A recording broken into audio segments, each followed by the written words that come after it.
men are interesting anyway. Because if a man doesn't have an actual desire, like if a man doesn't have a desire or a plan, he's a lost puppy. Period. Right? Then what he Yeah. does is he needs to feel as if I need something to make me a stronger puppy, so I can be a big dog now. But if there's no drive, But then or when like that a goes passion, away, like what is left of the puppy afterwards? it goes away. Period. If he doesn't have that, if he doesn't have the drive, like for men, it's so weird. Like if a man doesn't have an invention, an idea, something absolutely bonkers in his head that is like really 100% motivating him to go in a direction. A lot of times they're oddball. They're oddball people. You'll find men to be oddball. Yes. You'll find them to be attractive. They'll have a lot of nostalgia. They got a lot of Charm. ideas.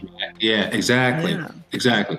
But a lot of times when you get past that part right there, then it's just, there's nothing. and then it's just, Yeah. and then you're like, well, what do you want to do? And then they're like, well, I don't really know. I got so much I want to stuff travel and I want to go see things. Okay, and and you're like, and you're like, okay, so we're going to go narrow travel. shit, Let's go do yeah, that. you're like, How are we narrow going it to down, get buddy. there? Narrow it down. Let's figure this out. Yeah. You've been saying that for the last 6 months, driving me crazy. Listen, never mind 6 months. I've heard people say it for 6 years, friend. I still haven't done the thing, so...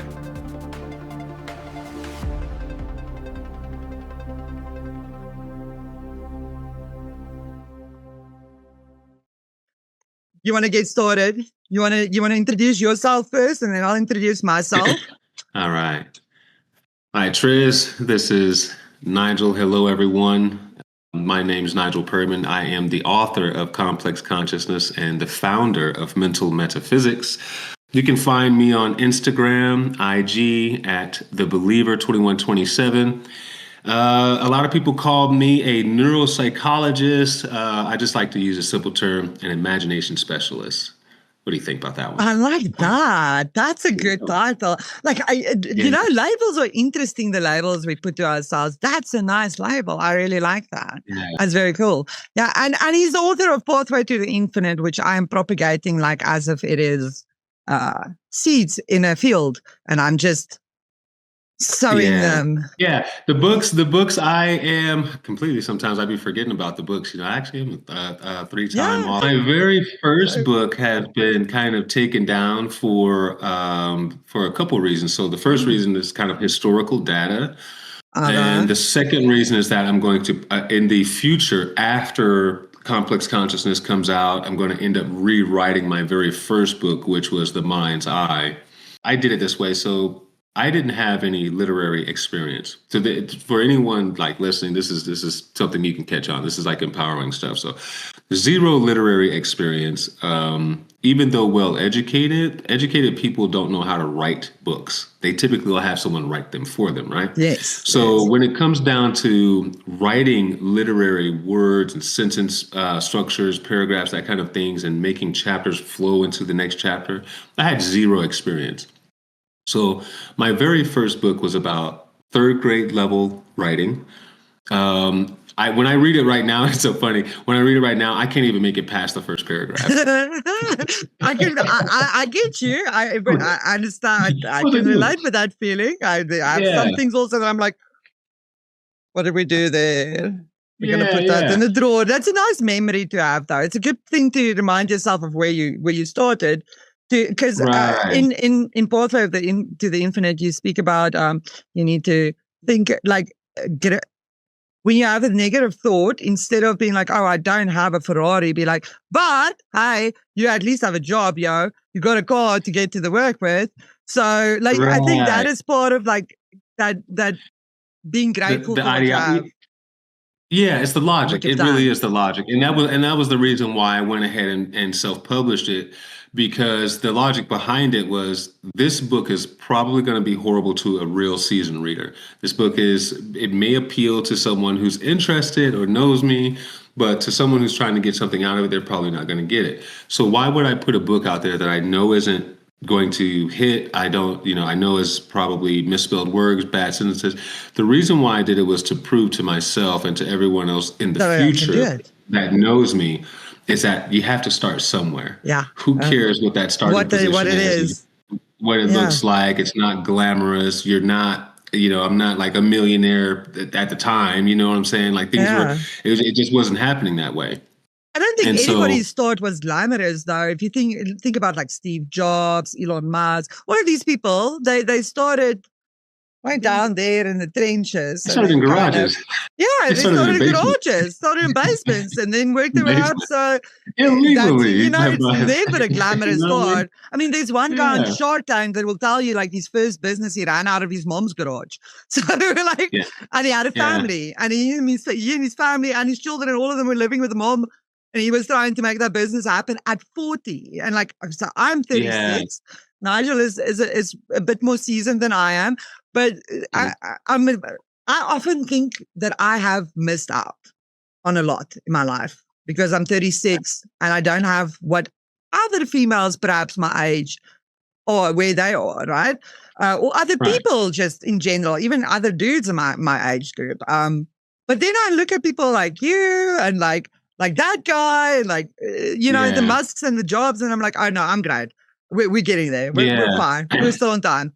The time factor is something we place on ourselves, but you know that already. The time thing is just a construct we place on ourselves, period. But the more you put it on you, the harder it's going to be to like get out of that, because you're like creating this little vortex of, I don't know, time not moving really well. Kind of moving shitty. Well, you're restricting yourself because you're thinking about it too much. So you're actually condensing your time instead of expanding your time.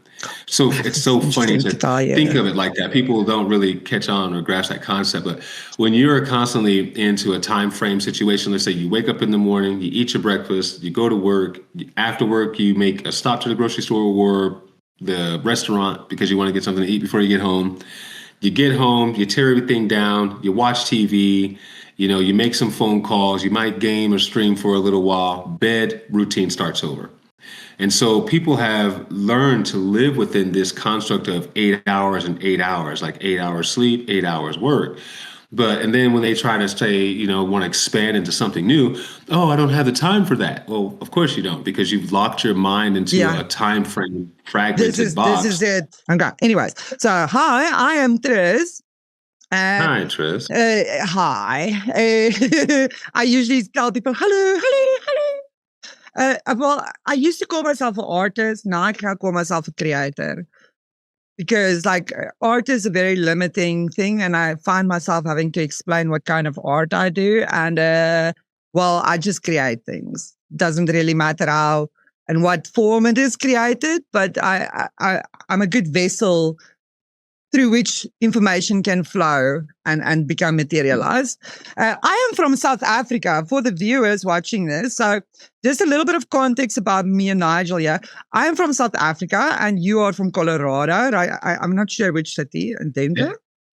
Yeah, Fort Collins, Colorado. Fort Collins, okay. Live on one of the iconic mountains they call Horsetooth Mountain. Lucky.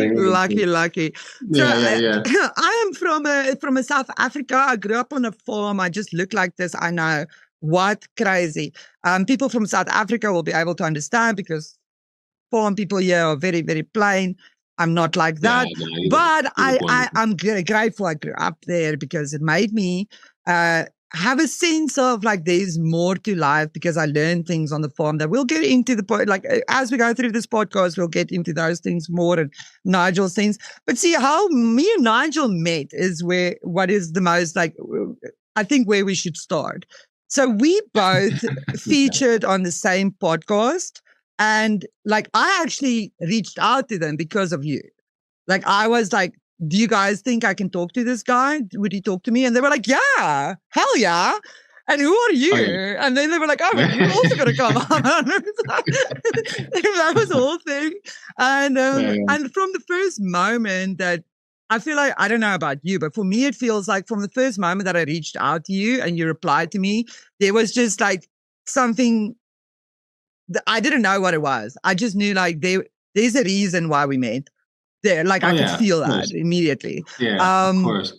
And that there was like a weird connection, like maybe we think about the same things a little bit similarly. And so Nigel has been taking me down a little road. That was about 2 years ago already. Yeah. He's been taking me down a little road. And now we've gotten to this point where we have realized that we need to cut it up to smaller little bitty bit sizes so that people can actually consume this tiny. Yeah. See, that's where I want to start actually, is with the teeny tiny, because my first thought was so I have a new puppy, people, baby puppy. For those who knew Snape, he's no longer with us, but I'll show you guys the new puppy soon. So last night we were doing tricks for the first time. We were learning what treat is, what the command for treat is. And she sat, and today we tried it again. She sat again. She today even learned how to get up and to get the treat for the up also. Now this puppy, guys, is 8.5 weeks old. Think about how small that little brain is. The brain is like, right? So if a barely 2-month-old brain can do shit like that, what is this human brain not capable of, right? Because that got me thinking about, do you know about the quantum entangled information that was sent across last year at some point? Do you know about that? Because that got me to that. Because that made me think about like synthesized brains and like, because I'll tell you now why, because I was thinking about the human experience. And I thought about synthesized brains. I was like, well, they did that.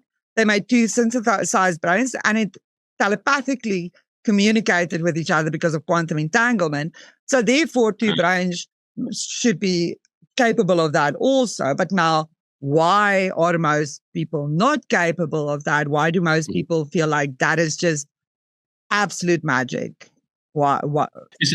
There are some people who feel like it's probably absolute magic. It's only because they don't understand the real difference of what people are talking about. Like, when we got into science and, now we're into quantum physics and quantum entanglement, quantum entanglement is faster than light communication. It's kind of really at the end of the day, that's what it boils down to. It's supposed to be instantaneous on both sides, right? And so that's actually what that is. But when you get to quantum entanglement, people have to understand that we're no longer talking the 1940s and 1960s scientific terminology for atoms and molecules. Atoms and molecules would be like this large compared to a particle, which a quantum is like particle. This, yeah. Quantum particle, which is this large. So what we're saying is, it's like, you're looking at a size difference of something like this, or basically, like the size of my coffee cup to a human brain versus my dog's brain, basically, Well, brains are funny. So brains, in my opinion, we have to like understand what the divineness of our likeliness, our being, and our brain is compared to the animal kingdom around us, right? So some people don't believe my theory on this, but a lot of people do. So the majority of people believe my theory on this one. Okay. So if you want to like understand quantum entanglement, or let's just say dimensions, let's start with dimensions. Those are very, very easy places to begin. So if I took an ant and your puppy, let's say when your puppy gets full grown though. So it's an ant and then your full grown puppy. I'm going to put my hand here so people can see like the size, like the ant is this little dot and then the puppy is like this. The time that the ant is experiencing is what quantum physics is kind of built off of. Basically, it's kind of a very easy way to understand dimensions in science. So the ant, even though you can look down and see the ant actually has zero idea that you're there. The ant doesn't even know the dog is there, right? So his world is completely linear. So like a straight line. I mean, if you look at that dot and you look at the circle, the dot can't see that it's a circle. It just sees like there's an edge. That's it. Yeah. And so, but if we drew a circle around a live ant on a sheet of paper, the ant would believe that the circle is a border because he lives in a linear dimension. We used to do that. So that means he really can't see. Yeah, he really can't see true up and really can't see true down. Now let's go to the time differences, right? So let's take the ant to the dog and then the dog to the human. So from the dog to the human, that's 7 years, right? Let's say a dog year is 7 years to each human, 1 year. Yeah. I remember correctly. Yeah, Right. it's 7 years. That's 7 years. 7 years from the way your dog is handling the world to the way you're handling the world. Now that's what, a week or one day, something like that, a week. Anyway, if we take that time differential to the if we take that time differential to the ant, it's the same. It's even greater. So I was always thinking about flies like that. I use flies for that. 80 years. Because think about a fly. A fly is like, it is experiencing the world normally, or like in a hyper, like we probably look to a fly like this. Whoa. Right, exactly. Completely in slow motion, 100% in slow motion. Or they actually just don't even, they may not even register as exactly. And even though we are all experiencing, in your opinion, we are all experiencing time at the exact same time, because you can look at the dog and the ant, but neither one of them can experience what's around them. So the ant has no idea of a sidewalk, a street, a garden patio, all the stuff you hung up. So the dog, essentially, an ant is not like we would call ourselves 4-dimensional creatures, because we can experience time.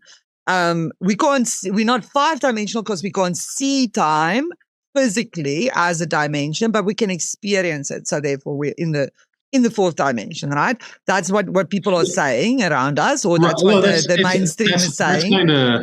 It's hocus pocus, in my opinion. So they want to tell you that the 5th dimension can see and look into the 4th dimension. The 4th dimension controls the 3rd dimension, and the 3rd dimension is the livable dimension that we're actually experiencing. Now, to be 4th dimensional beings only because we understand what the 4th dimension is, but we don't know how to get into the 4th dimension. So that's what top science is. As we learn, we're probably going to learn that we are higher dimensional beings eventually. Well, what they'll learn the point of that was, if we then, let's say hypothetically, we're, for argument's sake, we're 4th dimensional beings, that would basically make an ant a 2-dimensional being or a 3-dimensional being, because it can't experience time. It can only see, like, he doesn't know that time exists. Neither does my dog. My dog does not know that time is a thing even. She doesn't know that she's growing up. She has no idea. Of course. That's a human experience. But your dog can experience the other. So that's what I'm getting at. Like, when they try to say how these dimensions work, it's not exactly in that retrospect. You just have to slow it down and break it down a little easier. Yeah, when you take these animals, for instance, ant, dog, you 25, dog 7, ant, who the hell knows how old, right? But either way, the ant and its brain and its understanding has no idea the dog is there or the world itself. It has no idea these buildings are here. It's locked dimension. Even though it can understand, it works in group functions, it communicates, it's communal. It knows what it's meaning, what they're doing. The entire world's going on. So, but they are completely oblivious to that, right? So they're locked in that dimension. Animals, which they call the animal kingdom, they're just actually locked in their dimension as well.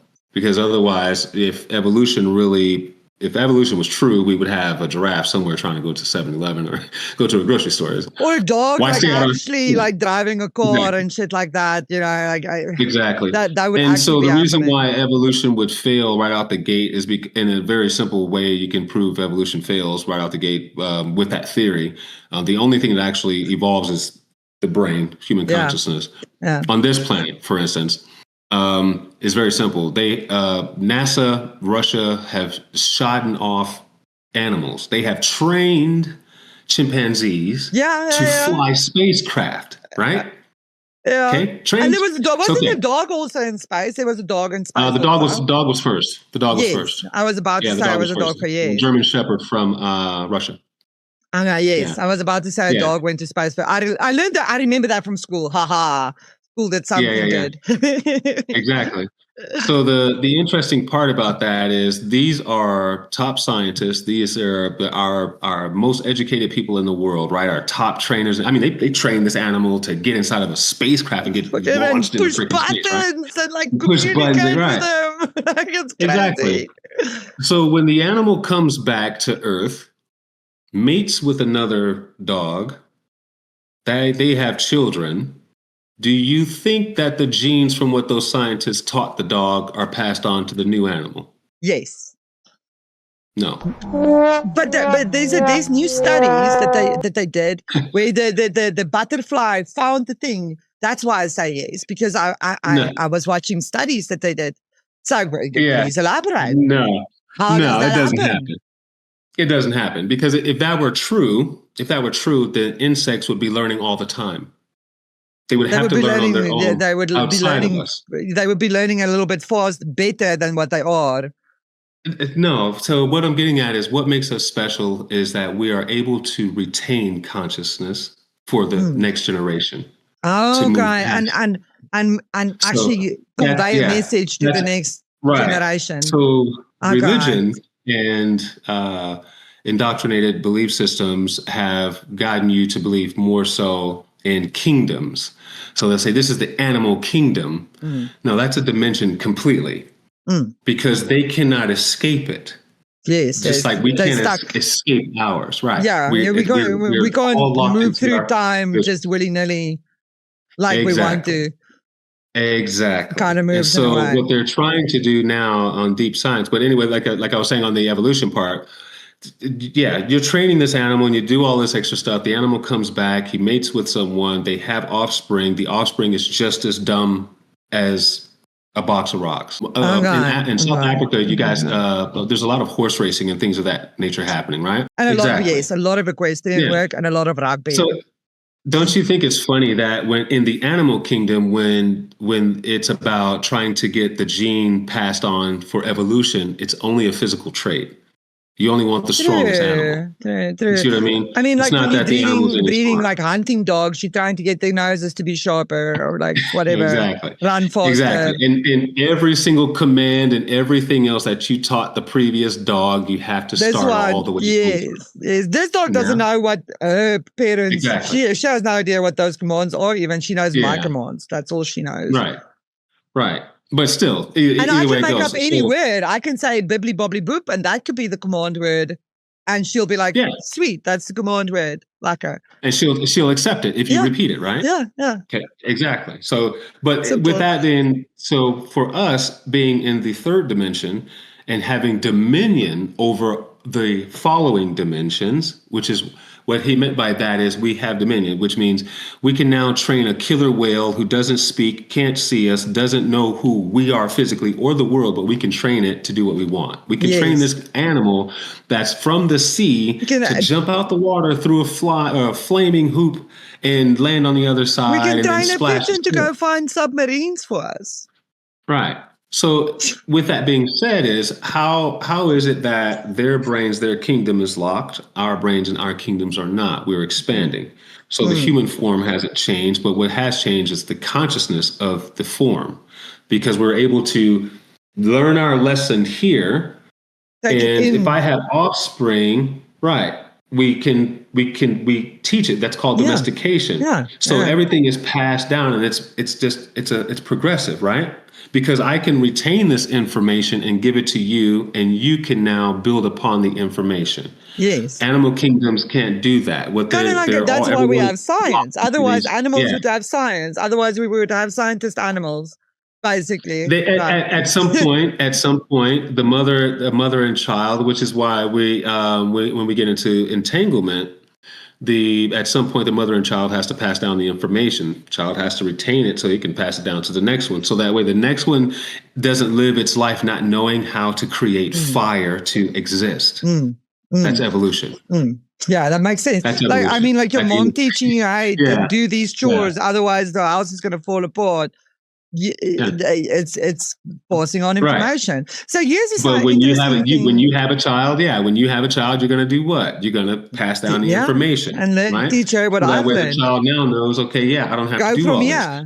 Go on there where I learned. Same and eventually scenario. The child will come back and like help me learn more about myself eventually also, because what I've noticed with children, each new generation, except for that one generation that we don't speak about, poor kids, but all the other generation of kids that I've been seeing lately, it's almost like they get it quicker. and they figured it out quicker than the parents did. And then they come back to the parents like, hey, but seeing as this is how you taught me, did you know that this, and this? Because it kind of happened with me and my mom also, where at a certain point, my information started helping her again because I went from where she stopped. So talking about the human experience, that brings me to my next little point, right?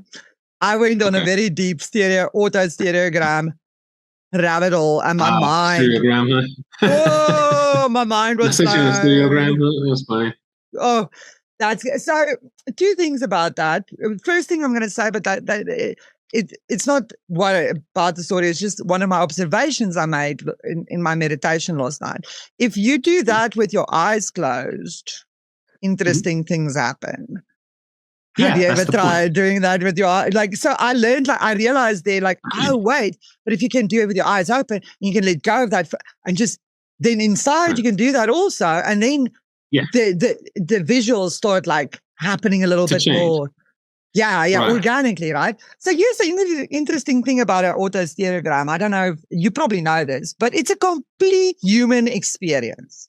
No other creature, no alien, no nothing can experience an auto-stereogram because you have two eyeballs in the place where your eyeballs are, and you need those two eyeballs and the function to focus them on one point to be able to see that thing. Now, why are some stereograms harder to figure out than other stereograms? Because the guy who made it, his eyeballs probably are a little bit further or closer together, and than yours. So there's a slight, like a fractal difference, but that fractal difference makes it a little bit harder for you to see. Makes you have to like let go a little bit harder. Because I went through about like maybe 30 of them, and some of them are like I can. So I remember that I can blink my eyes and then see it or unsee it just by blinking my eyes, right? Because I've trained my brain over time well enough to do that. Because you trained your brain ahead of time. If you continue to do it, you actually it feels like a muscle switching. Yes. It almost feels like there's a muscle switch, and then you're like, the picture comes. And then, so the reason why I like people to do that is because for myself, where my mind and my eyes are transformed already, that was something that I was taught as a child. And as strange as this may sound, in the U.S., there's rumors to say that the government, obviously, you know how the government likes to run its secret tests on children and stuff like that in schools. So they were actually doing that where I was from for a little while in the schools, and then they were putting it in the local newspaper every week. I got hooked on it. That's how I knew about them. I got hooked on these in like middle school, so like 30 years ago, 40 years ago, almost 30 years ago. I was, when I started going to school, I found it like in grade 1. I started at those. So, but there's a few other things. There's a few other things, Triz, that I can tell you definitely. Like you and I probably have had some similar experiences. And, even though, we don't want to like try to tie anything back into our lovely governmental policies and stuff like that, some of these, it's starting to become I've been finding, I find interesting shit, and then it seems like other people find out, you're like, hold on a minute, I was a part of that. I did that. Then I'm like, how do you do all this crazy crap? Makes sense. And I mean, I'm halfway, like I'm separated from you with like half the world. Like I'm on the other side of the world from you, essentially. Like, completely. Yeah, well, everything's the same. It doesn't matter. Like I used to think that the world was different and all these things, when I'm just realizing now that it's like just a big show, and each one has their part to play. And the overall objective, different colors and different outfits. And different cultures. It's like what we were talking about, like the Tower of Babel thing. So now we have two eyeballs that need to focus on one thing. Isn't that an interesting micro and macro thing? Because isn't that the same thing you need to do on the inside? You need to bring your mind back to your body to feel calm. You need to combine two things to make one thing, to make a recipe. You have to combine two particles to make a thing. You have to combine this and this to make that. So it's always like this duality. And I find that if we look at like humanity and our behaviors as people, there's even duality in that. Like even if you're a person that is still trying to find your desire or your passion in life, and you're out there thinking, oh, I'm going to be a billionaire in a Ferrari. I have a Ferrari, but I don't know. I fuck knows. I have no way or motivation to get there, but that's what I want. Even for those people out there, there's a duality to what they're experiencing probably in their life. No, like if we think back to when we were there, it's kind of like there's something else. Thing. Yeah, it's the same thing. Yeah. What's funny about that entire process is what's blatantly in front of our faces. What's blatantly in front of our faces is the trueness of this system, or the systematic kingdom, right? The trueness of it. And we are aware of the number one and number two divine polars that have ever existed. The first thing the creator created, so all the world and all that extra stuff, no, that stuff didn't happen. The first thing the absolute creator made was separating light from the darkness. So he created positive and negative. Yeah. He created exactly. And so by separating these two divine archetypes, he could rule. So if I'm a king and my first creation is positive and negative, the only way I want to judge anyone to come into my kingdom who's good or bad is by that. I do not need any other parameters. Yeah. Right? No other parameters. So people think that that's funny. They're like, oh, I don't know about that. And it's like, okay, it's very simple. You can live your life one way or you can live your life the other way. Every day you wake up and you do what? You make a choice. That's it. That's all. That choice whether you make a choice or not, you're making a choice. Yeah, you're making a choice. Yeah. And regardless of how we want to believe life is very complex and put all our problems in and have all this crap going on and this and that, at the end of the day, the sun and the moon come. You're either sitting or you're standing. You're hungry or you're not. Yeah. You like or you dislike. The divine polar system it's exactly that. It's divine. It's causality from the micro to the micro. Yeah, both ways, right? And so the problem for us is that we get confused because we have what we call emotions, right? And emotions can go anywhere. Emotions that have you all wrapped into something. And people just got to realize emotions is brain chemistry created because of a reason. You just got to figure out what created that brain chemistry there. What is making that happen? It is that union. When if you were to if we could make positive and negative a liquid and put it together in a dish bowl, they would probably not work very well at first. It's like water and oil. They would create some bubbles and there'd be some cohesion at some. There'd be some cohesion, but there'd still be this little struggle of both things happening at once, positive and negative. And if I probably tilt it to one side, I could probably get more negative on one side. But if I tilt it to the other side, I probably could get more positive, right? And so it's our lives are governed like that. We could be completely happy right now, and both of us get off this podcast, walk out the door, and crazy happens.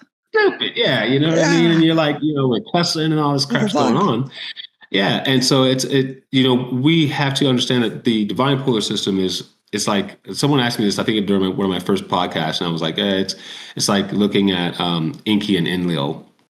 It's like looking at these gods that are constantly created. It's looking at these problems that people are constantly trying to overcome. In Hermeticism, he calls it. He doesn't like to call it the divine polars, but they call it polarization. It's polarization of who you are, right? So when you close your eyes and you visualize seeing yourself being Triziana, and you're doing this, and the podcast popping, people are popping on, everything's going, that's what you see. Yeah. But then when you wake up and you have to combat your light energy with material energy that's very slow and not working in your favor, because material energy is also influenced by other people that you have to get them in line to go with your process, right? Yeah. And now you're like, why is things not happening automatically? I then changed my mind. Why is the world not changed? I I woke went through up that as a and it's still child. the same, but I was it probably takes 7 years time. old trying to change the world. That was like Like, I the place don't would have been get a it. transformer town if I had if I had done it. Yeah. Could have been a No, transformer I town, I still swear. remember like the moment that um it was around puberty for me where the world lost its brightness. And I was like, wait, Hmm. what's going on here? Is this reality? No, man. Then I've been living, where have I been living then for my first 11 years, 12 years? What is this now? And I think we as children have that so that we can, as adults, remember that at a certain point and be like, wait, but if I saw it like that, then like, how can it be possible that I can't see it again like that? And I think that's what they mean with like, you shouldn't lose your inner child ever, because that it kind of it's the reminder you have to the divine that is available to you. Yeah, I think as we get older, what happens is we forget where. So when people say they forget where they came from, it's literally like we forget where we actually came from. And so when we're kids and we're children, our spark is so bright. Everybody loves us. I mean, that's all you hear from your peers and stories. They're like, "Oh, you were so wild, and you were just this energy, and you're running here, and you're running there, and you were doing this, and you were doing that."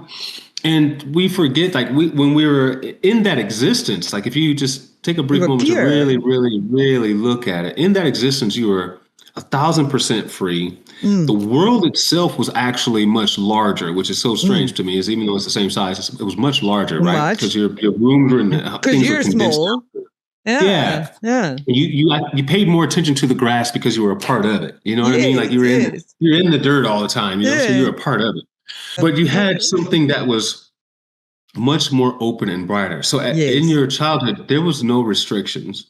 You might have knew not to go over to, a bad part of town or, not to do something wrong. But other than that, you had zero restrictions. The world was wide open. If someone was like, do you want to be a firefighter? You would have been like, yes. Do you want to be an Yes. Do you want to be? Yes. Everything. I'm going to be an astronaut and president and everything. Yeah. Yes. Your brain allowed you just to absorb all these things in. And as we get older, what happens is instead of this spark being as bright and open as it was before, it slowly starts to create the shell. And that shell is the current ego that's walking around, that has been reduced through learning, through I was about to say, challenges, through disappointments. You see what I mean? Through all these letdowns. And I mean, with today, with social media and with you put your phone on and you see all the wars and the bombs and the what. Yeah. I mean, it's impossible. I think it's even harder now for them to keep their spark than it was for us to keep our spark. Because at least we only saw it in newspapers and magazines and things like that. There wasn't really internet when we were kids. So it wasn't any of that, or phones, cell phones. I didn't have cell phones when I was a kid. We call that the persuasive design of technology. Even though that's actually what's the technology that they use against us, but it's just the persuasive lure of technology. Yeah. I was literally listening to. I was watching the Candace Owens and Joe Rogan episode. It's like 4 hours long. This thing is ridiculous. But it was just funny that she brought up the exact same instance while speaking about this. Yeah. Well, I was watching. What we're going through. What people are actually going through globally is a real deal. Yeah, I was watching a PsyOps, a guy that was trained in PsyOps in the government, and then a previous CIA agent. Both saying exactly the same thing, that social media is designed to keep you stuck in that loop of and it's a triangle of like safety. I can't remember all the things, but they make your mammalian brain work over time. And so what it does is they put what they call neuropsychological triggers are what they are. They're mostly found in social media, a lot of gaming apps, because gaming apps are now starting to become more global apps, where everyone can just kind of be into the same soup. And a lot of these things. So it still boils down to that the whole idea of how many times do you have it in front of you, how long do you have it in front of you, and for how many years. And what are you taking? What you're taking in is what's going to manifest eventually. And even if you don't think that you're taking something in, you actually are. So, and that was like the most fascinating part I found about our brains is that even though when we could be looking this direction, our brains is calculating everything behind us. And if I were to say right now, oh, I want to get up and grab this cup or glass, my brain has already stood up, saw the visual, knows where it's at. So it's calculating what's behind it. Especially if you have like an ADHD brain, then your brain is calculating everything. It's constantly going. Yeah. Thinking everything before you do it. Like I can't do something if I haven't thought about it. And like with ADHD, especially if you only get diagnosed as an adult and you don't have the childhood kind of assistance on learning how to deal with it early on in life. So, because like that was me. I was diagnosed as an adult. And I had to learn how to not sit only with the thoughts, but then eventually get up and go do what I was thinking about, not just sit with them. Because some people, I think, tend to, like myself, I used to do that, tend to overthink what they're going to do instead of actually standing up and getting the cup. Something as simple as that has taken me before 3 hours to get up and go do, actually, because of how much I've thought about that and then didn't go and do that. So why do you think maybe sometimes some of us struggle to get up and have the kinetic energy come out actually? That's it. I call that photonic disharmony. Okay, interesting word. It's when you have a mind full of thoughts and ideas, but the body and its physical contributions don't match up. Yes. And the reason for that a lot of times is because you have not previously saturated your brain to do it. So that we have, there's like levels of thought, right? So there's some things that you can think, and let's say, for instance, bathroom. Oh, you think, I got to use bathroom thing. And if all three things match up, ease, comfort, time, you go do it. Right? Ease, comfort, time. If those three things match up, you go do it. And then triangle. you can right. If it's something more serious that is let's say requires more than just the physical aspects of what you're doing. So now we have to add in money. So now financial. So if we add in financial to that, then that's when people tend to start to exactly. Look at your expression said it all. Said it all. Oh, and you're okay with the first three, though. You're okay with the first three. You're okay with the first three because it's only on you.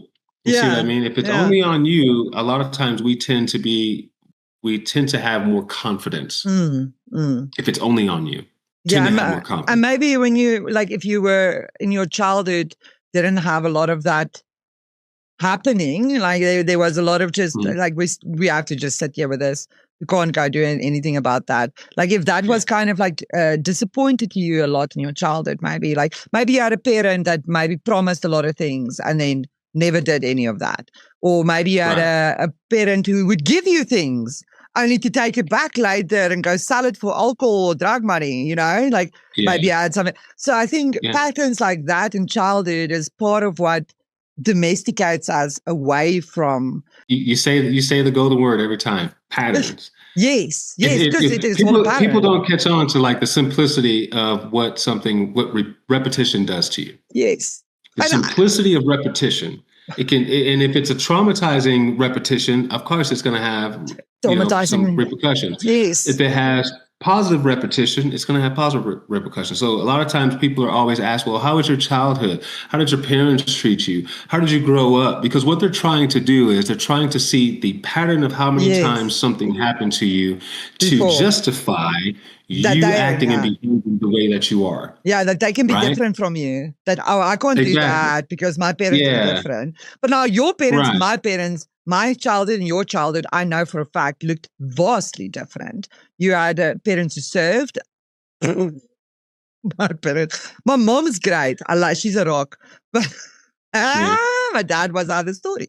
So, I can do this. I feel like I am capable of the same mental metaphysics that you could be capable of with training. But I know that it's going to take me years to get where you are, because I've only a few years ago, started the proper process of not just hearing it and auto-suggesting it to myself, but actually doing the physical practice of meditating every day and focusing myself on going this. going through the process. Yes. Keeping busy. And it's so funny because if my idea is to help people not waste decades like I did. I mean, it took me, I think when this thing came about, I was very close to my dead on 30-year mark. I think I was like 28 years, 29 years, somewhere abouts when the epiphany happened. That made me realize the differences in meditation. Yes. I was about 27 when that happened, that I was like, whoa.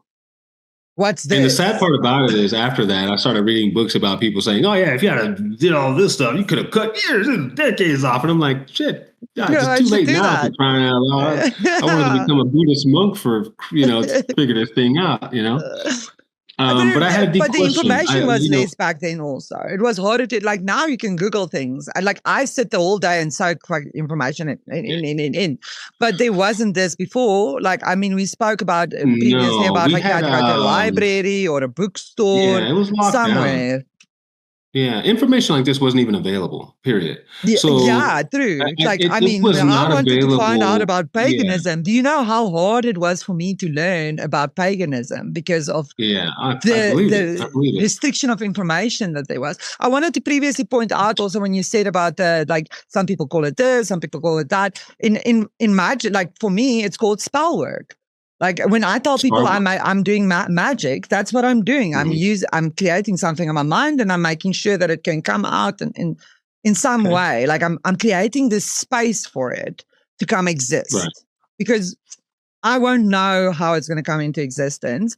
But when you start doing these meditative practices and you start bringing your consciousness, your unconscious and your conscious closer to each other, and making them one again, it's really through how you change your own polarity for the things that you attract. Like the things will just start coming into your life, and people hear this and go like, I don't know, that sounds like, I don't know, where's your proof? But my life is proof. Nigel's life is proof. You just gotta. Funny, I can do this on a daily basis for you. You just gotta. Yeah, the hardest part is it's always the real truth of the matter is it's hard for people to separate. If people would trust like one of these processes, they've been around for 200 years. The actual scientific philosophy of it was written by Thoth, the Atlantean, which is mind-blowing to kind of grasp, right? The original formula for a person to transform their mind, to bring something into their life and to take something out of their life is actually written in the Emerald Tablets, almost verbatim, right? Yeah. And so what I did was I took that information and I was like, because I study it. And so I automatically recognized the formula when I read it. I was like, oh my goodness, he actually wrote the same this. thing. And then it dawned on me. Yeah, I was like, well, where did it go from here? And then I don't know if you also felt like, wait, let me find the base of this. Let me take away all the religion and just find this look formula. Look at what were they trying to, what's the information? Yes. And at the end of the day, that the information was psychology. We're dominated by psychology. We're not dominated by technology. Technology is material. We're dominated by something that is psychological that happened way before the material got here. So they were trying to tell us that, right? And what's so funny is Thoth, the Atlantean, actually said the same thing. The Christ said, same thing the Buddha said, same thing Allah said, same thing the Dalai Lama has said, the same thing Mother Teresa has said. Like these names can go on, and they all say the exact same. All of them. And now when we have podcasts, I have been watching so many different people, and everybody is saying the same thing. We got to use these arithmetic principles, and we got to realize that all is mind, and that's where we got to start, and then find the polarity. It's a formula. Like you need to go through the formula. It is. It's legitimately it's verbatim. It's a formula, and the only way to find out if it works is to challenge it, right? But you have to. Your challenge cannot be the same challenge of the same million of people ahead of you. And that's why it doesn't work the way people want it to work. That's why self-help doesn't work the way people want it to work. That's why brings me back you can to the listen auto to me, stereograms. That's all why, that. Yeah, you can do whatever not you all of want. them You know, look the and I same to us because yeah, it's I hate different telling people people. that, you know. I hate telling them, you know, yeah, you can, you know, if you can listen to me, I can tell you all day. I can give you as much air as you love. But at the end of the day, if you you gotta go don't do it. soak that in, Yeah. take yourself in the bedroom and closet and close yourself in to figure this out, it'll never happen. Yeah. And if you don't stay persistent, like 3 months, 2 years, 5 years, 10 years, if you don't stay persistent, it doesn't have to show itself to you. You know, because for me, the real challenge. 2 years Yeah. of being persistent to start having like these giant moments of like, whoa, reality is completely different. That's so cool. That's fascinating. So I just put a post out on Instagram but at the end of the day, it's what we forget. Yes. We forget, like, you know, we can get in and everyone's excited. 3 months down the road, they're all happy. Things are changing, man. This and then they go back to their real life and they're like, and then 5, 6 months down the road, it's like we forget. You know, you get bogged down. Yes. Yes. It's Buddhism, the ether it gets thicker for you the closer you get back to the old things, and like it's harder to move again through that. Like it becomes more difficult. Everything stays the same. Yeah. So, like I was going to say, in Buddhism, we call it gate gate, paragate, parasamgate, bodhisvaha. And what that means is hurry, hurry to the other shore, awake, it is done. Okay. What most people find out is they find out that they have hurried to get to the other shore, just like your life. You've hurrying to get to adulthood. Now you're hurrying to get everything that you want in adulthood. But guess what? Every time you reach that next shore, you cap out, and then you have to go to another shore. You cap out, and you have to go to another shore, and then somewhere in this capping out and going to the next shore, people settle. Oh, I don't necessarily need to. This is not my island. Continue going. I'm gonna live on this island Everything's now. okay now. Yeah. Right. Everything's okay. And that level of comfort is different for everybody. Because I look at myself, just like when we started this conversation, you were like, okay, you know, 35s and stuff like that. When my experience happened, I was on the cusp of, I think I was like 40 something, because I'm like 50 now. I don't do time for myself. I read 44. Recalculate how old I am. I'll tell you what you wrote. You wrote 44. Yeah. So that's what I have in my mind. You were 44. You were like, okay, we have to start rebuilding now. How are we going to rebuild? Yeah. How are we doing this? And, you know, sometimes it takes a level of maturity and previous experiences to make your future attempts much better. Right.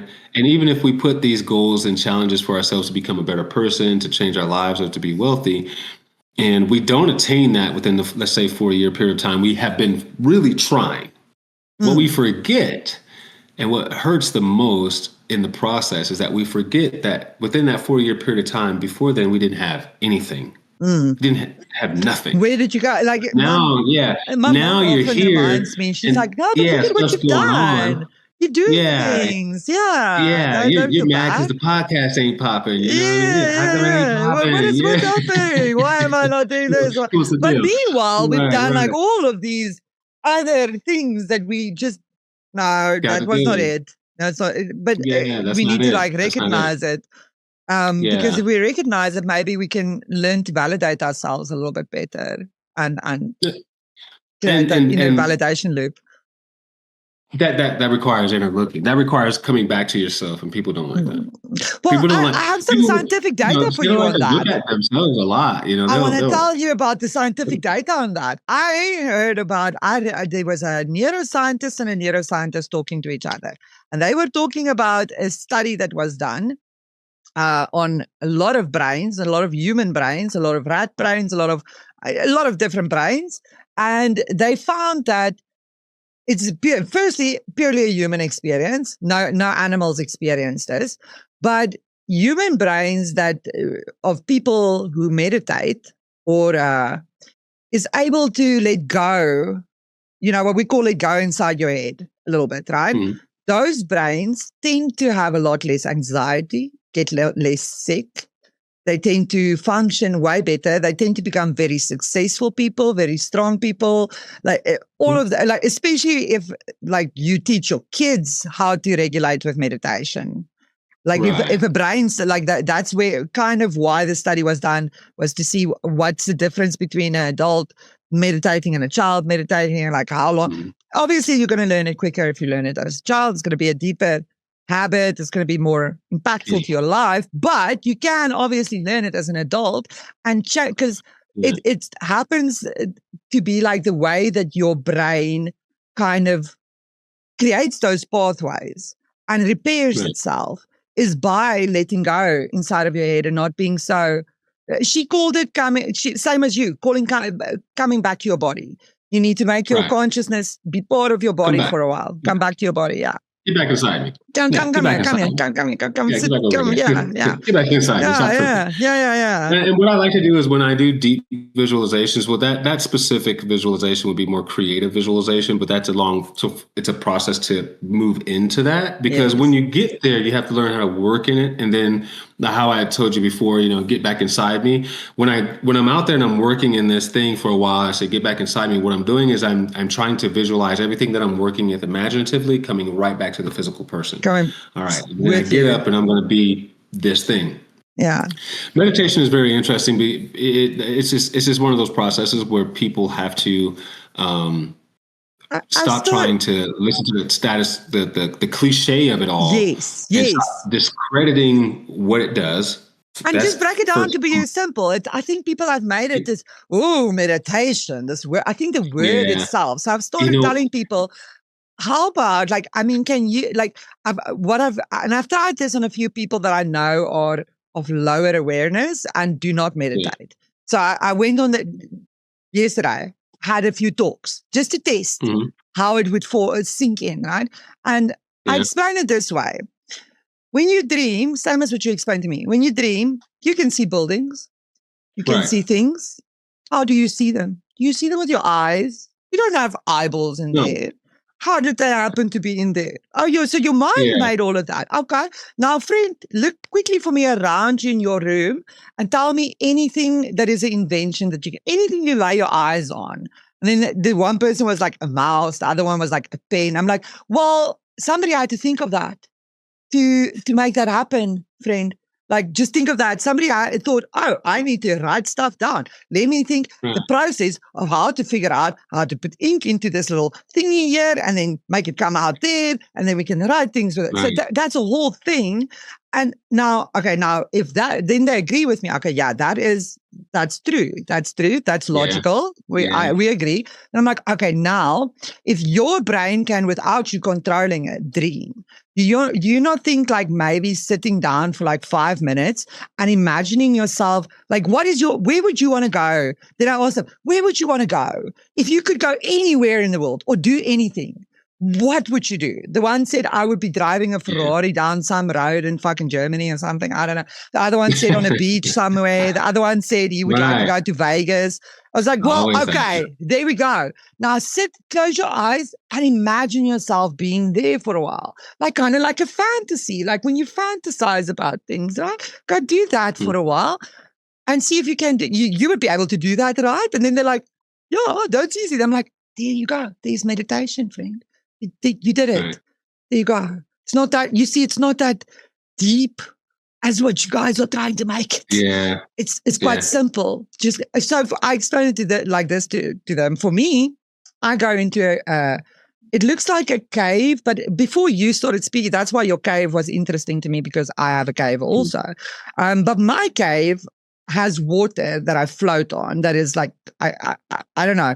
It's some magical water that is my body temperature and lets me float. I don't know, magical water, salt water, I don't know, something. Okay. And I can see the water patterns on the ceiling of the cave with the little stalactites coming out of there. My vision already sees it. So the reflection of the water, of course. So that's where I go to meditate. That's how I let my brain go, is by just focusing on those pretty patterns for a while and just being like, wow. Creating the construct. The meditation, when you can tell someone who is set into their life and is overrun by the construct of material living, all you have to do is say the word meditate. Yeah, and they immediately go like, they lose their crap.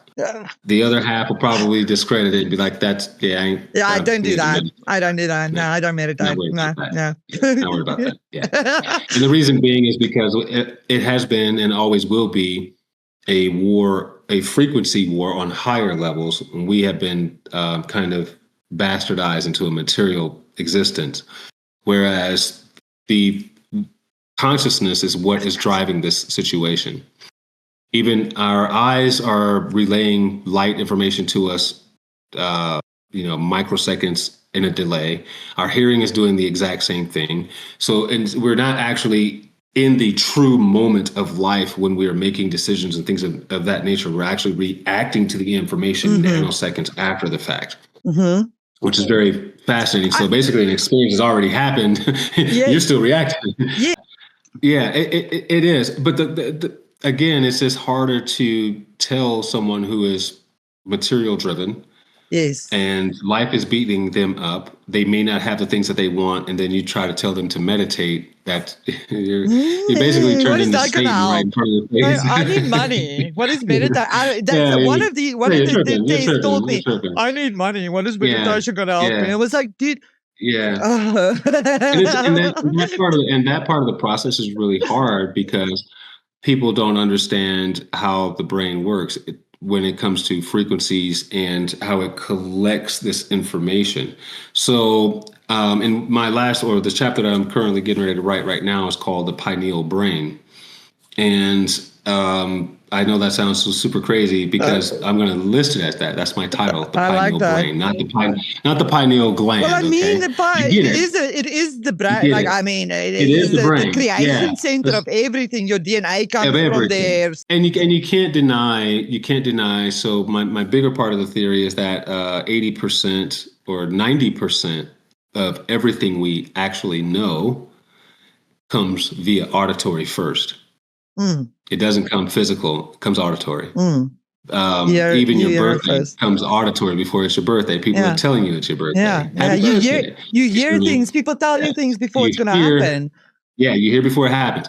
When you were educated, what did you do? You walked in and you sat down in the classroom. You sat down, mouth closed. The teacher did what? This is 1 + 1. You heard the sound 1 + 1. You visually saw her writing the 1 so you can see what it looks like.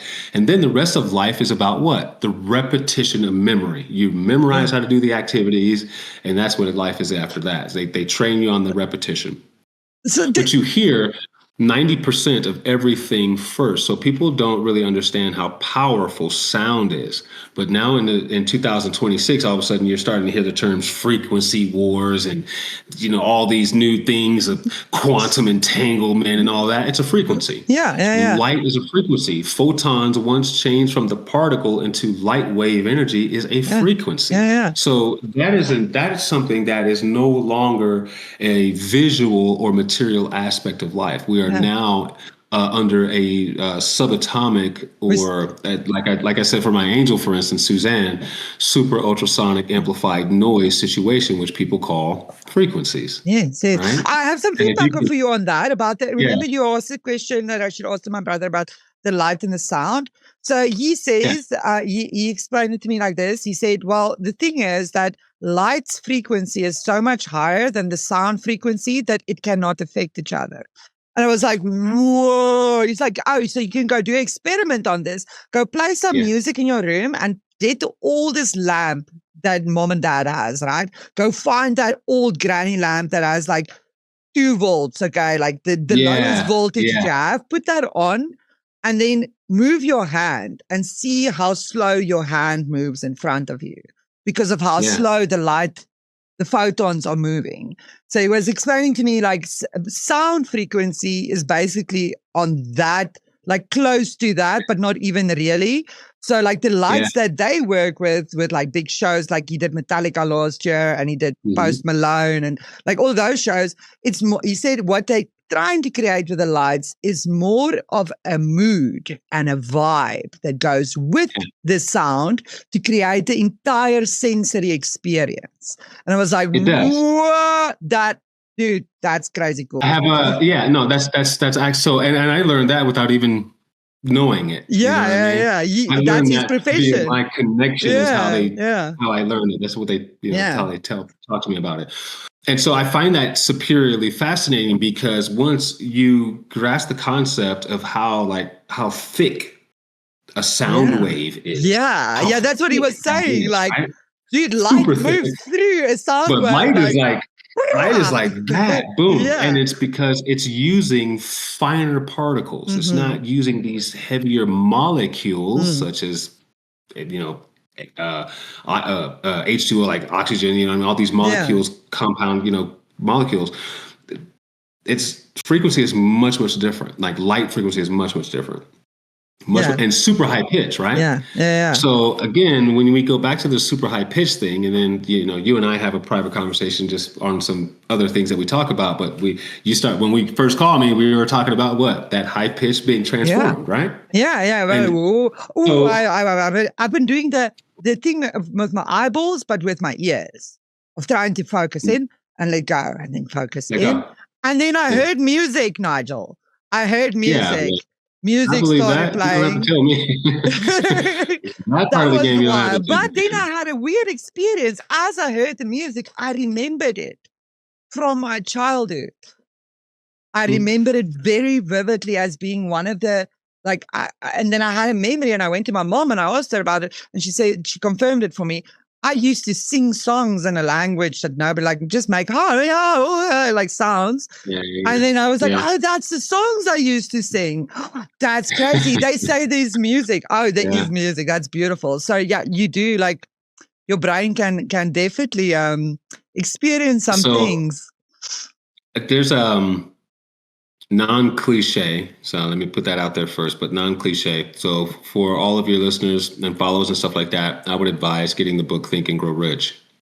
Yeah. I would advise getting it for these simple truths. So now we have dreams, we have the dream constructs, we have neuroscience proved it, we have all of these psyops people telling us this, but we have all of these things telling us that, okay, so if you can visualize things in your head and start getting a silence inside of your head, that is the first step to changing your life. Never mind what you want your life to turn into, just that one simple step. Just find a way to silence it and bring it back to your body. And the idea is what people find out is those people who propagate this message built off of wealth, they had it already. Yeah. So, I'm not going to sit here and try to get these high ranked guys to come onto a big show and it's called the Wealth or Success Platform and all this other crazy crap. James Clear is who wrote Atomic Habits. James Clear. Yeah. Yes, that's a guy. Yeah. Yeah, that guy. So my point, what I wanted to make with this is Atomic Habits. Yes, somebody demand that book. I read it once in a car ride. My brother was reading it, and I needed something to keep my mind busy because it's a 9-hour drive from where we were driving to here. So I was reading it in a car ride, and I was like, this is kind of fun. This is interesting. It kind of is the same as what I've been learning in religion and spirituality, but a different material version of it, I guess. They can't change the information. That's what I wanted to bring this back to now. So does this all not then encapsulate all is mind? Is that not the first hermetic principle that we just explained in a very logical way? That I feel like there's no way you can tell me there wasn't a logic applied here. But somehow people 10,000s of years ago already knew this. And because they didn't have the distractions, Triz. You have to frequency is what we're dealing with. Yeah. Flat out. Yeah, and so we have a lot of interference now. I feel like that, the interference pattern, when we did the photon and the double slit thing, I feel like technology has become the little paper in front of the candle that is creating this pattern, but we forget that how we observe it is what collapses that waveform into a particle. That is what changes the photon, is our observance. Correct. Yes. That's exactly what it is. Yeah.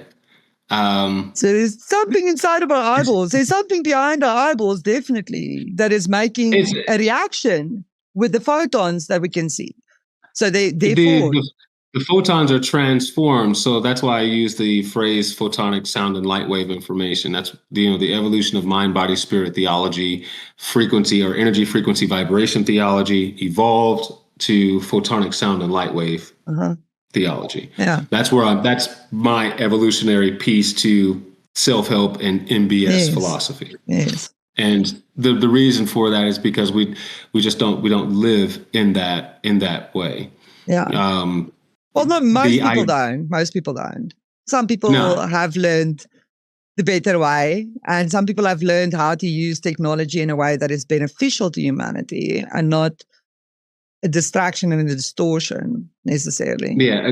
Again, it's there's nothing that has changed from the beginning when these guys screwed it up the first time. Yeah. So when they wrote about it, again, from thought, it's even in his book, Jesus is in the Bible, it's in the Torah, it's in every book, period.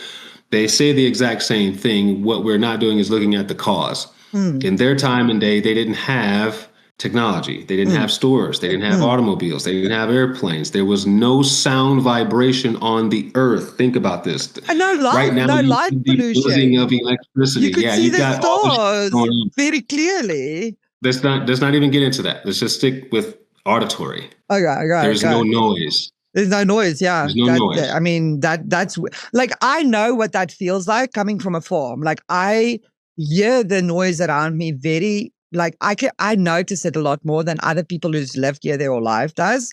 Like, I point it out and then they're like, oh, you heard the cars going by? Why? Because I grew up on a farm where there was absolute freaking silence. Like, quiet that you cannot even, like, most people can't imagine that kind of silence out in the nature because they haven't gone there or seen what it looks like out there. Again, if you said the word meditate, you would instantaneously turn into Satan.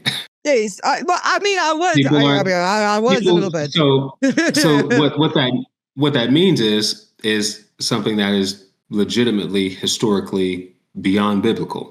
Yeah. People cannot get away from their attachments. Even in Bible times, before technology, they had attachments and they couldn't get away from it, and they were doing bad things. Man's trying. They've been saying it. He said it before the Bible. He said it that there's coming a time where you guys are going to be worrying about the outer appearance more so than the inner appearance. Yeah. I don't want you to forget that. And then Scripture comes along, they rewrite it and all this other stuff. And then he's saying, which is why Yahshua walked through the temple there and threw it, kicking all this stuff. They want to act like he was mad because they're in the marketplace and they're in the church. That's not the it. He's mad because people pay more attention to the outside world than they do the inside.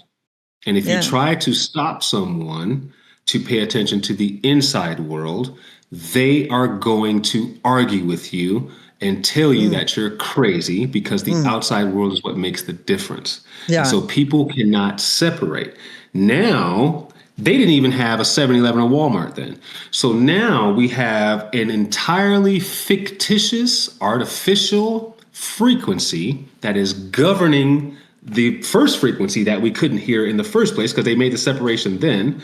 So we're 3 layers deep in consciousness, and they're creating an artificial net over us as we speak. Put your cell phone away from you for 5 minutes. And if you've never, for you our listeners out there that's following the Triz, check this out.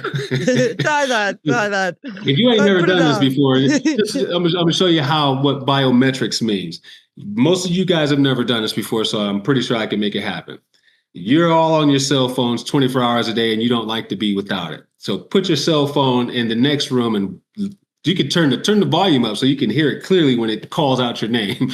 It's going to go give put it your 2 cell phone into the next room 5 minutes. And walk away from it and attempt to see if you can make it 10 minutes before your cell phone notifies you or before you go back to your cell phone for some causality. Yeah. That's called biometrics. Yeah. And if it's not that, you're going to try to suppress yourself with getting into technology. Yeah, you're going to put a computer in front of you. You're going to put the TV in front of you. You're going to put the game in front of you.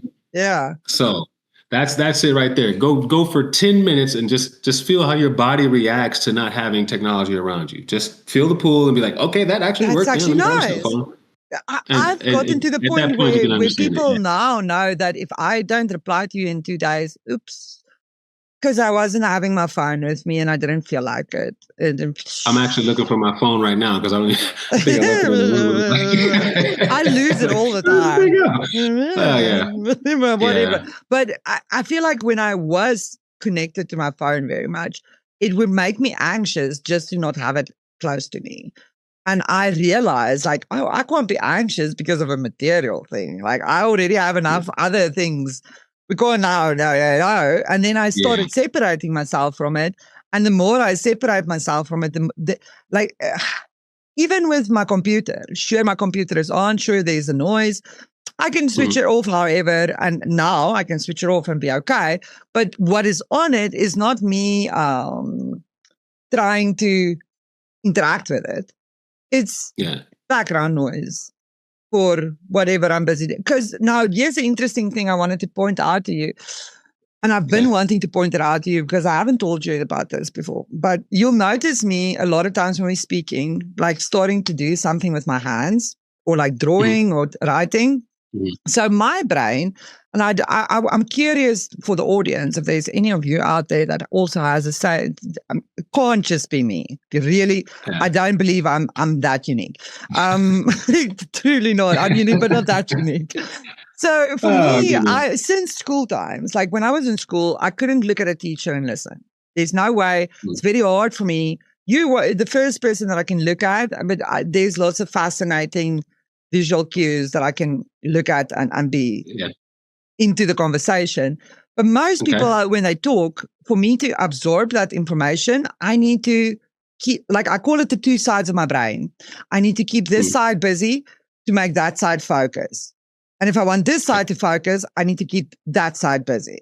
So for me, what that manifests as materialistic and physically is, for instance, I'll need to sit and doodle. That's where most of those doodles come from. Is me listening and absorbing information and then just doing an auto drawing or crocheting or weaving something that is like not too hard to focus on for my hands, but I can keep busy so that I can have that mental focus on the information I'm receiving. So even like if you are a person like that and you find it hard to just sit in silence or be without your phone, begin the weaning process by trying what I've tried, like putting on something that will just be more auto-suggestion, more information. Another form of just there's two things that's happening. One is that there's a release because sometimes when you're catching information, so like I'm pretty much on the spectrum for the most part because my brain thinks really wild, so they just automatically are like, oh yeah, you're not like us, so we're good. And I'm okay with that because I want to be that way. Not I'm trying to diagnose myself anything negative, but in truth, I want to be that way because it continues to propagate my divergent mind. You see what I mean? And I would rather have that than this other stuff going on. And so I have the same problem. Sometimes I do the hand things. I'm always doing that, but it's information and it's how the brain records the information. So it may drive the body to have its kinks of writing, drawing, or something like that. Quietness is different. Quietness is different. Quietness is a scare tactic because once people realize that the brain is still functioning, go lay down. Lay down. The day is over, so you know you ain't got to work. You've already eaten. All your bills are paid. Lay down.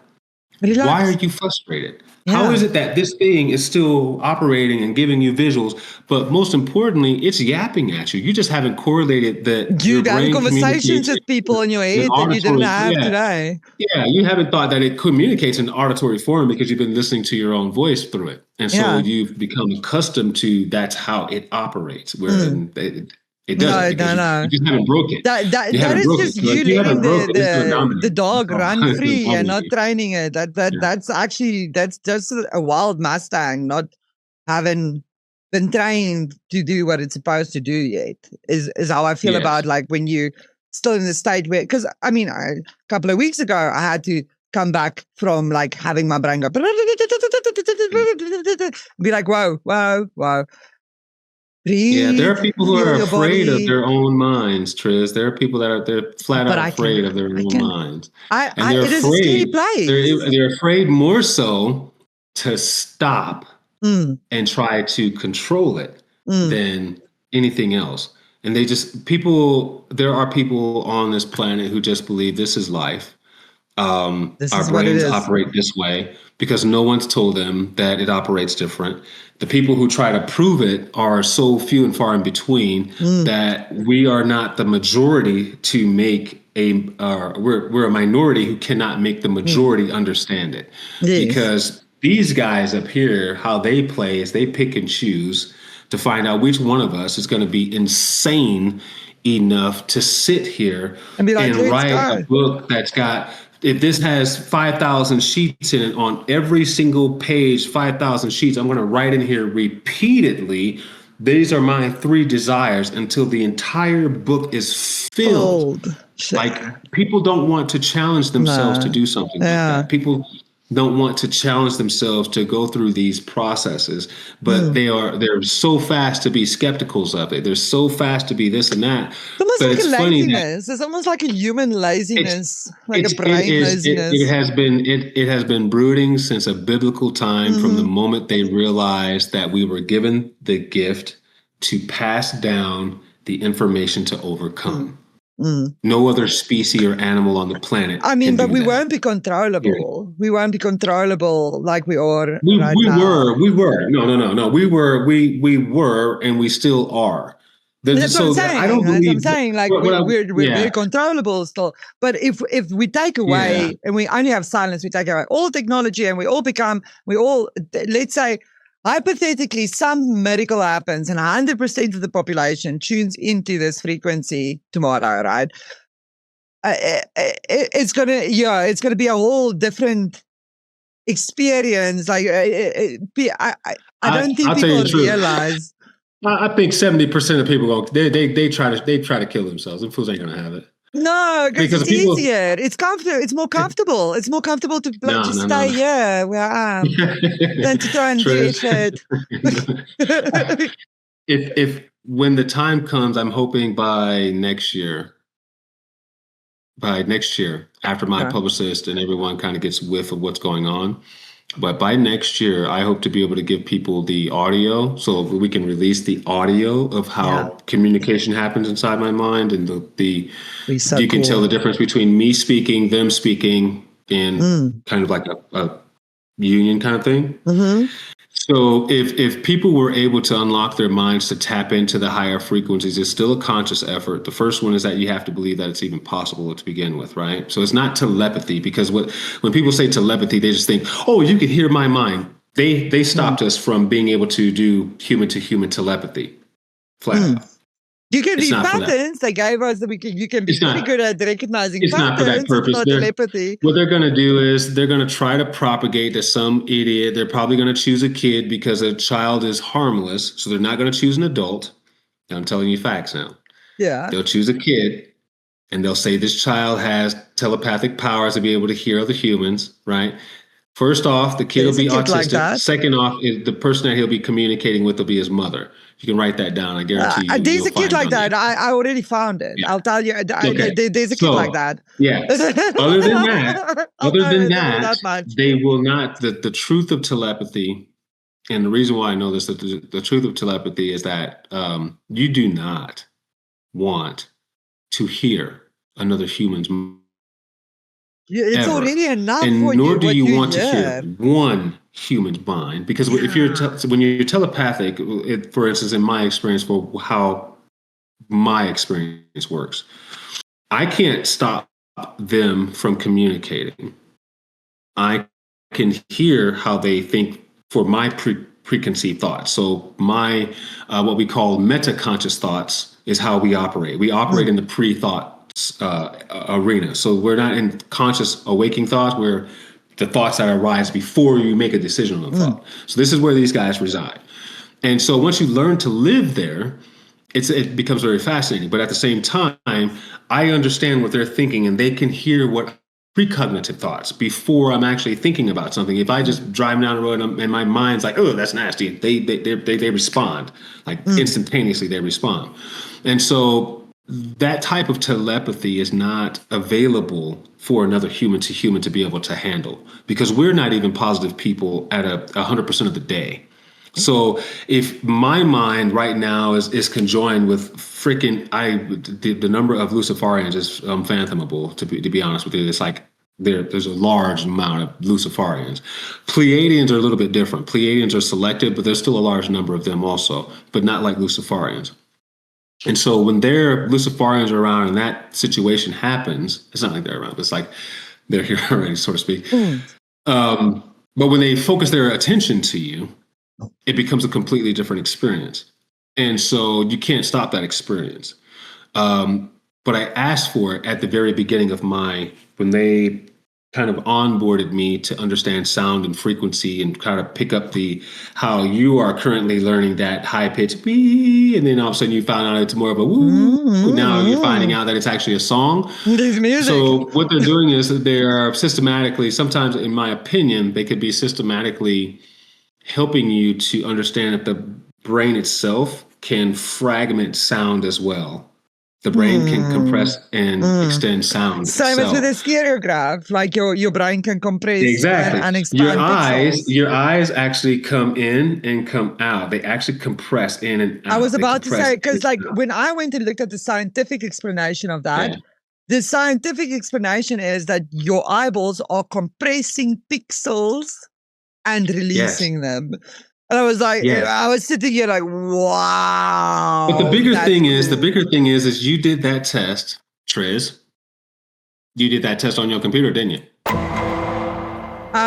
Well, yeah, I have to. I'm going to print it out. But I did it on a computer screen. Okay. Yes, I did it on a digital screen. I'm going to print it out. Yeah, because I know it's going to be, I know on the paper. But now the crazy, that's what I wanted to point out to you. I have done it on this. Let me show you. By focusing two things into one thing, we are raising a dimension, is what I came to realize. Okay. How cool is that? I believe you. So this is what I want to say.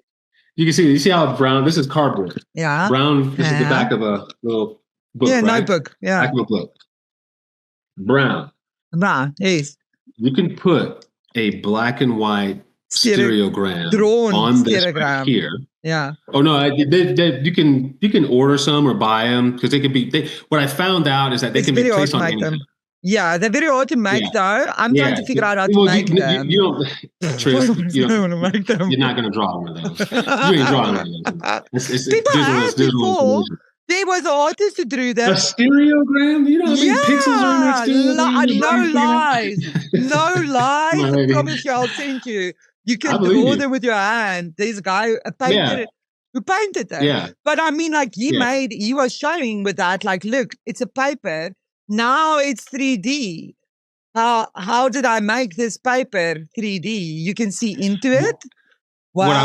What I want you to focus more attention on is it's not the 3D. That's good though.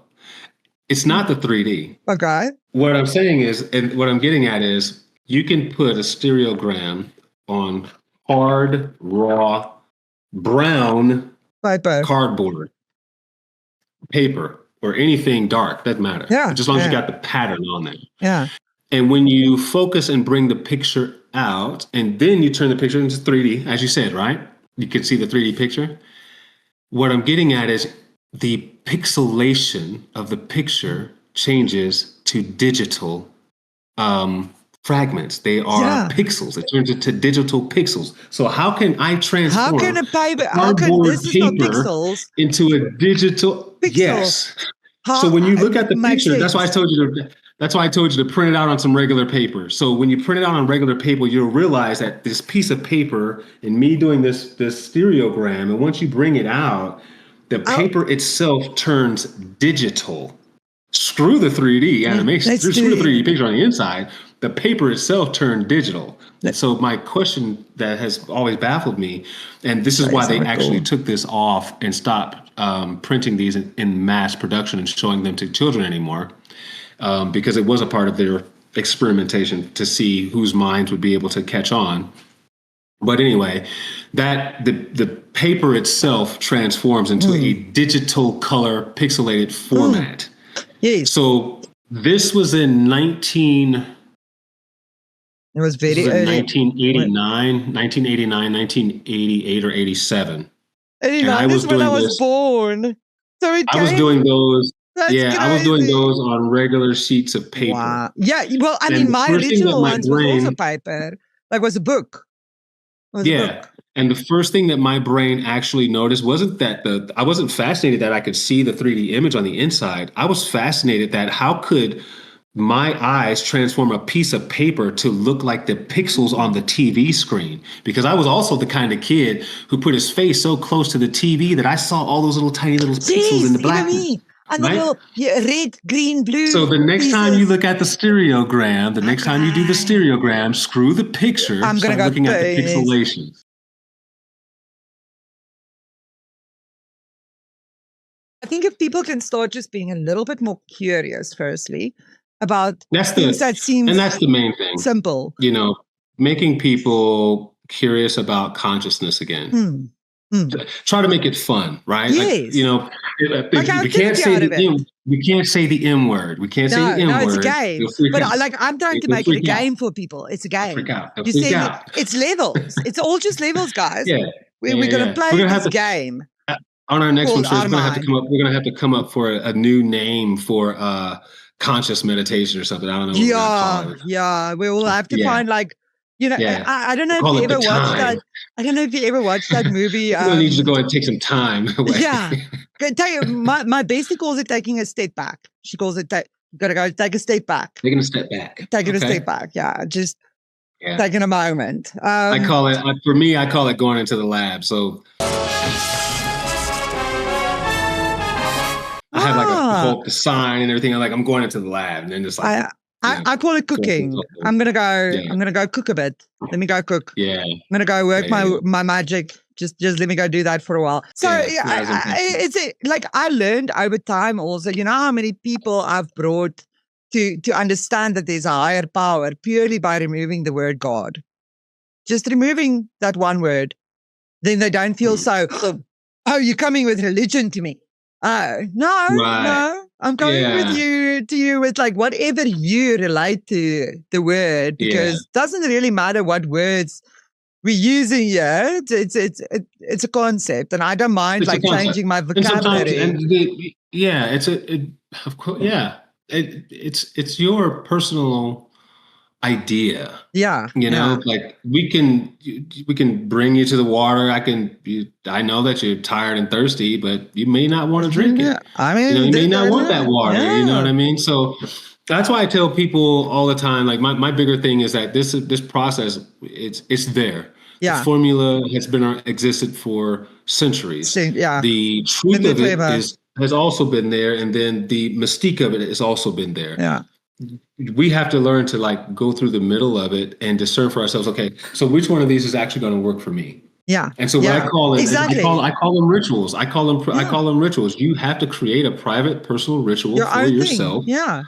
That'll make it happen. I can't tell you to write things down. Well, the truth is, you can write something down 1,000 times. That doesn't make it happen. You can say something 1,000 times. That's I have to think about actually it needs to go. You have to somewhere. The formula is applicable. It's applicable like a wave. It's exactly how Terrence Howard says. It's like a wave. You know, once you think of something and build that energy up within you inside well enough that sparks the body to move, those photons and neurotransmitters are going to put the electricity through the body. It's instantaneously. It makes you get up and do things. If you fail at it, you fail because you didn't choose to act upon what you were visually seeing for yourself. And earlier you mentioned something that's super important, and that was how when you are really in tune with something and you're bringing it in, and you're visualizing it, and you have been visualizing it for a month. You are excited. You're making the moves. You're making the necessary steps. You see the progress, right? But when you get to the end game and of that visualization, and you realize, like, dang, I brought this about, but it wasn't it wasn't how I exactly saw it. Yeah, Right? the plan. The plan. Yeah, the plan. Yeah. And so people, and the plan is good, but we are not supposed to be 100% accurate beings. Yeah. And in control of everything. We are supposed to visualize the best opportunities for ourselves, strive for that, because we will get some part or something of it. It cannot be exactly the same. And the reason why is because when we're using our imaginations and we are creatively visualizing our scenario that we would like to be in, and we are working, with these people, or we're receiving income that's grateful, and we're giving our services to people, which is great, and we're seeing ourselves healthy, and we're smiling and everything else. The reason why it doesn't work on the outside is because when you're using your imagination, you're only using your mind. The outside world is a coagulation of everyone's mind, their habits and behaviors leading up to this moment. Because it's not just you going this way, it's also all these other factors that have to add in. Yes. And a lot of times you think, it's not happening for me yet. But the other factors still are cooking. They're still busy. They're still cooking, doing their thing. So your idea might be great. And you're starting to make the money. Yes, you're starting to see the progress. Yes, we're starting to get the followers and things are moving forward. It's not exactly how you saw it because there's other minds that are adding into your information. It might just be off by a little bit. Your money may not come today. It may come in 2 weeks from now. The promotion may not happen until a month or a year from now. But if you move the process forward, you find out like, okay, my mind was putting me in the right direction. I was doing the right thing. And then you plateau. Like I said before, gate, paragate, parasamgate, bodhisvaha. At some point, you reach the shore and you realize, okay, I like this spot, but I need some more. So you go to another shore. Yeah. You go to another shore and another shore and another shore. And so the journey is never accomplished because human beings can never be fulfilled. Yes, I get that. With the advent of consciousness and the advent of technology, and the advent of evolution or human evolution, the biggest opponent, as it always has been, is just time and consciousness. Your conscious awareness being taken away from the creator. And it's very difficult for people to grasp that concept because from the they love the cell phone. They love the Amazon. Next day. Distractions. I mean, you could get stuff. I remember back in the day, like you try to go get some curtains or something. That was like a week process. It's the whole thing. You got to get a catalog, order it from the catalog, go fetch it at the place. You get some curtains nowadays. You go to Amazon and whoopty bam, those bad boys are there the next day. It's not. But we have developed a sense of what we call instant gratification syndrome, built on top of what is called a social comparison disorder. On top of being passively persuaded by the technology that we use to make decisions and behavior patterns change. And so it's a very deep subject that we have run ourselves into now, right? And the people would say the same thing. There's going to be some groups who are not going to go for that meditation or the M word. They're not going to go for that. But they will go for having their glasses be able to record and do all this extra stuff. They will go for the cool social media trips. They will go for the false information from news channels. And so because people don't want to spend the time to come into their own consciousnesses and understand, if it weren't for our brains evolving and sending the information forward to the next brain, it would be impossible for any of us to enjoy this crap. Impossible. So the technology and the grandioso of quantum entanglement and these guys building all this crazy crap means absolutely zero if we're doing nothing in it with it. We don't learn how to keep the conscious brain building upon it. And you can't. And what's so sad is it, to me, it seems as if the elites are pushing this down on everyone else so that way only their brains are creating. Everyone else we're creating something for their system that they create. Something interesting from Mr. Psyops. Wild game right there. Now that you said that, I have a quote written down here for you that I wrote down very specifically because I didn't know why, but now that you mentioned that, This guy Chase Hughes said, media makes the rich look evil, so nobody wants wealth if they want to be virtuous.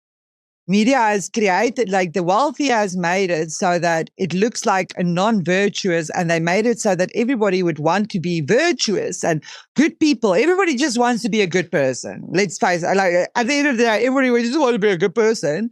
And to be a good person, you can't be rich. So now you have this cognitive dissonance going on in your head that I can't imagine wealth for myself because then I'm a bad person. Which, no. Those two things. How many twisty fakies have they played in society that have all been wrong to begin with? And that was like, for me being a Black American, that was the first, I learned that at like 4 years old. You know what I mean? My family had that stuff burnt into me, well, way before things could, kind of take control over it. And that it really boils down to the fact of, why wouldn't you want to be. So this is the biggest argument in self-help, spiritual metaphysics, and hermetic practices. The biggest problem is, why do you want wealth? So the only person here, hold this out, hold on, Triz. The only person who will ever say something stupid like that to you is a person who already has it. Yes. Why would you want that? Well, why would I not want that, sir? I could have a more comfortable life. Hey, you're good though, right? You got the boudet going on. You're not using this paper to wipe your stuff. Car, the big house. What do you mean? Why do I want that? Like, I need to pay my bills. What do you mean? Why do I want it? Right. The cognitive dissonance happens because you hear someone who has wealth ask you a question as if to like wealth doesn't mean anything. Yeah. Meanwhile, factually that your life requires a level of wealth. Yeah. Well, and so, but now you're having this psychological, what I call, this is not disconnect, but it's like a reverse psychology. Yeah. You're having this reverse psychology being played on yourself. Yeah. And you're telling, well, why don't I want to be? Well, you shouldn't dream to be just a millionaire. You should dream to have your family. No, you should dream to change the world. I should dream to have these millions is what I should dream, because when I get these millions, I'm going to make my family well. I'm going to do these things well. But even more important than the fact of the money is the fact of what $1 million requires of the person. So even if someone said they wanted $1 million up front, the person themselves has to be able to transform to handle it. Yeah. So people can wish while they want to. Telling people, like, do you think that you could handle $1 million? Do you know what kind of responsibility that comes along with that, right? You have taxes, and so when people sit there and they put it into the atmosphere. I need to be wealthy. Help me. Let me just. But they're not ready for that. They're going to take care of the small thing. And they have plans. Yeah, there's plans with it. You know what I mean? There's plans with it. And so when people don't reach that goal, they made a goal to be wealthy. No problem. I love you to have that dream. I want you to have that dream. You're damn right you're supposed to be wealthy, right? Good. No problem. So now the universe is going to say, okay, so you want to be wealthy. Your phone's going to start ringing at 1 o'clock in the morning because wealthy people don't.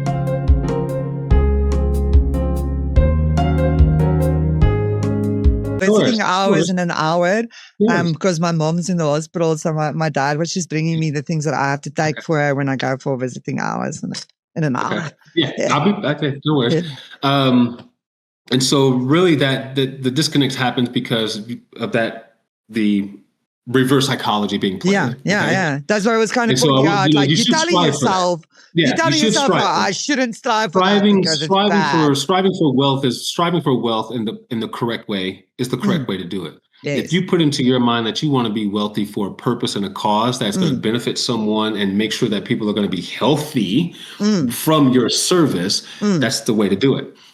But also know that when you make that goal, you make that situation, you make that change, and you're like, okay, so like for instance, myself, I want to be my mantra is I'm a multi-million-dollar global best-selling author. I'm the owner of Good Leaf Hemp Therapeutics, a global CBD company. I'm the owner of a nonprofit that helps at-risk youth and adults seek and realize their potential through the power of belief. Those are my mantras. I live and breathe that every day. I do not have any other distractions because I have already separated myself from these three topics. Yeah, you made right? space, basically. You want Makes trees sense. to grow in your garden, so you pulled out a few Right. things to make space for this tree to come grow in the garden. Because otherwise, where's it going to grow? But again, I use the term multi-million-dollar global best-selling author. Remember, I've never written a book before. So what happens now? Now I'm 5 years into the process. I've struggled my butt off. I have zero help to get there, but I've learned how to write. I've learned how to edit. I've learned how to redo chapters. My first book at a 4th grade reading level to this book, Complex Consciousness, which is now on a PhD collegiate level, completely two separate worlds that happen within a 5-year period of time. And it's only because of my relentlessness towards my idea. Who cares about the money aspect? The aspect is I want to be a best-selling author. Yes, so, I want to be my main thing is I want to leave a footprint on the earth. I want to make some kind of impact, but I would like it to be visually because I'm an artist. So like that's been my thing forever. And I realized I maybe I've been repeating that and then connecting in my head, well, if I want to be rich, I can't be an artist because people say artists aren't rich. So I can't have these two things. I need to be poor. So eventually I convinced myself that I have to be poor. And then I realized, no, wait, screw that. Where's that written in stone? I missed that memo. Right. No.